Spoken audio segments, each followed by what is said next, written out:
What's up, folks? I'm back. I got a 38 special here for you. It's my grandpa's old Model 15-3 Combat Masterpiece by Smith & Wesson. And this was my first firearm. I got this when I was 18 years old, and I've had it ever since. So, a couple things about this gun. It's chambered in 38 special. So you can shoot 38 special, but you cannot shoot 357 Magnum. If it was a 357 Magnum, it would be able to shoot 38 special, but not the opposite. So 38 special only. You can shoot plus P through it as well.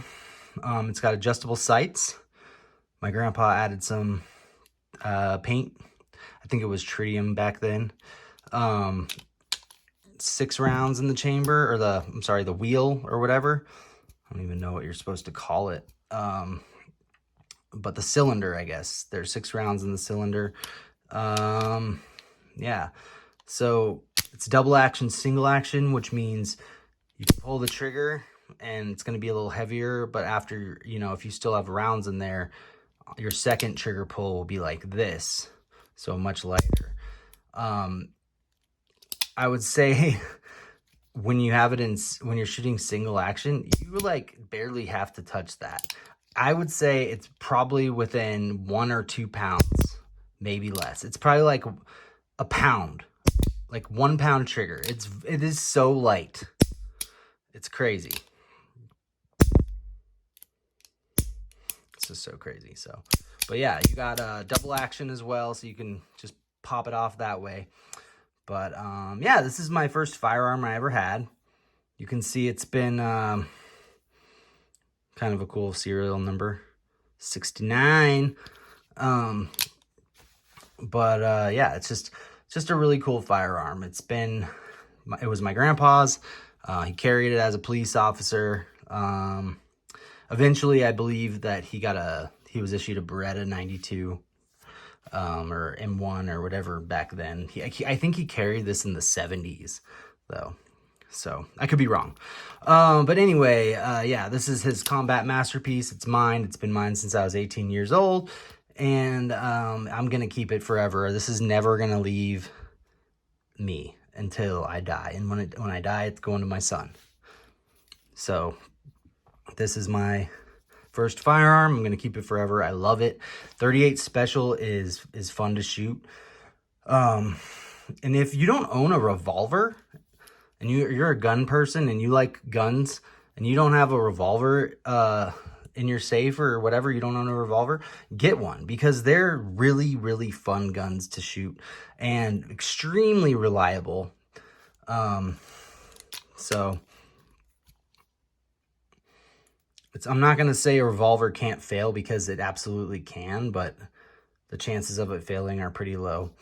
When you look at this, it looks like, what's wrong with that? It's like dented. Shouldn't it be not dented? No, actually, it's supposed to be like that, because if you see this pin, it has to come out that way. You can see the line, like it's polished where it comes out. So it's not messed up there. That's supposed to be like that, if you're wondering. After this video, actually, I need to clean this thing up, shine it up a little bit, polish it, oil it a little bit, and I don't know, I need to shoot it again soon, because I haven't shot it in a really long time. But I really love this gun. Smith & Wesson makes really nice revolvers. They make really nice guns.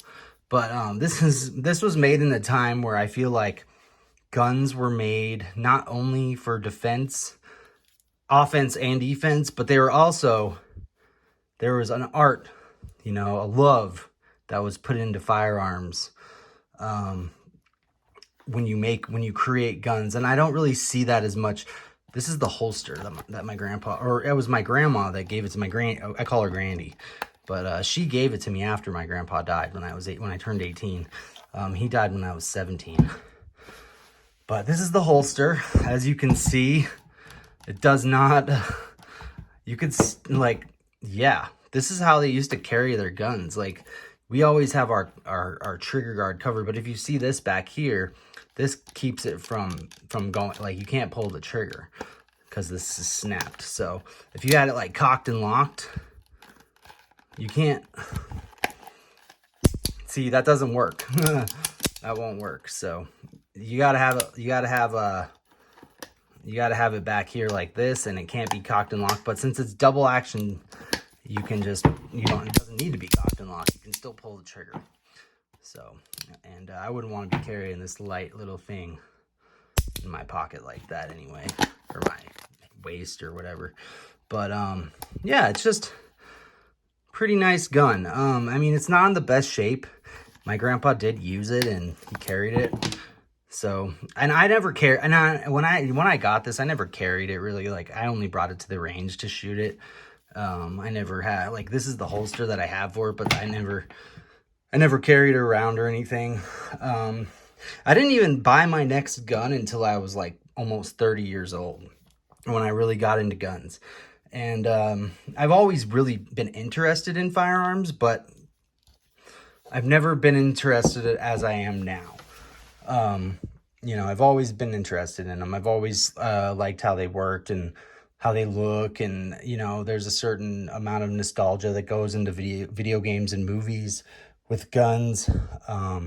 So yeah, I mean, as a boy, when I was a kid, I always would be looking at the gun books that my dad had, and like just like playing the games, watching Lethal Weapon, watching Die Hard, just all those fun movies, you know, with my dad and my parents and stuff.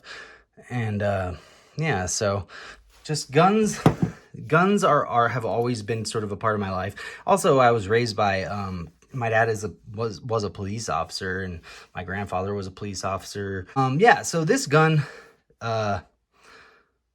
this was just, it was made in a time where guns were just, you know, looked at a little differently. People weren't so, you know, scared of them, I guess. Like, back then, people could, you know, high schoolers would have like a shotgun in their truck, and just, it would be in the back of their truck all day, and then they'd go hunting after school. You know what I mean? Like just what changed? I'll tell you what changed. Media changed. They started villainizing our guns and making it seem like, oh, if you have guns, you're a bad person. Well, that's not true. Good people have guns, and we need good people to have guns here in America. So if you're into guns and you like guns and you're an American, good for you. Keep up the good work. If you have friends and family that aren't into guns, they need to change their minds, really. Like, I mean, they don't need to be into guns, but they should at least respect them and understand that we live in America and this is part of our culture. Guns is literally part of our culture. It's part of our religion. It's part of our, you know, it's just part of being an American. So I don't think it's going to go anywhere. And the people that want it to go somewhere, they could go somewhere instead of our culture going somewhere. Maybe they can go to a country that doesn't like guns too, and they'll be happy there.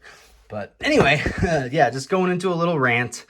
If you like my video and you want to see more stuff, please hit that subscribe button and like it and all that fun stuff. Thank you so much for watching, and have a wonderful day.